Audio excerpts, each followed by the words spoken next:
Next regressive tax. Regressive taxation சொல்லலாம். Regressive டாக்ஸேஷன்னா என்னன்னா 10 லட்சம் சம்பாதிச்சாலும் 10% கட்டணும், 1 லட்சம் சம்பாதிச்சாலும் 10% கட்டணும். அப்படின்னா இப்போ இது வந்து யாருக்கு நஷ்டம்?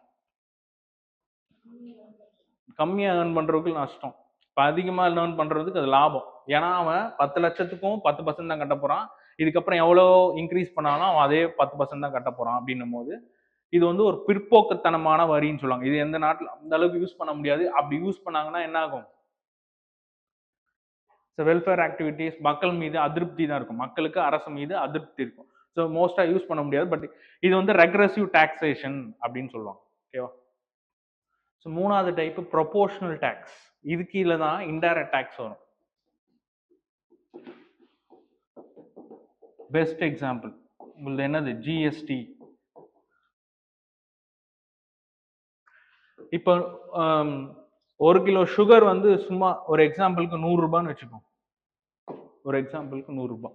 ஓகேவா? 10 லட்சம் சம்பாதிக்கிறவனும் சுகர் வாங்குவான், 1 கிலோ வாங்குறான்.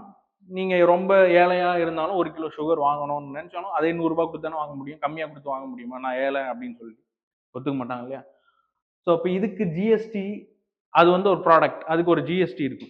அதை நீ ஏழையா இருந்தாலும் சரி, என்னது நீ பணக்காரனா இருந்தாலும் சரி, அந்த ப்ராடக்டை நீ வாங்க போற அப்படின்னா கண்டிப்பா அந்த ப்ராடக்ட்டுக்கு உண்டான என்ன விகிதமோ அதை நீங்க கட்டி தாங்க.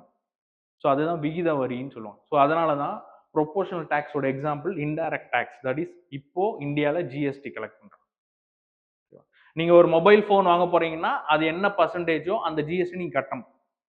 இது எனக்கு அந்த மொபைல் ஃபோன் வேணான்னு நீங்க கட்ட தேவையில்லை.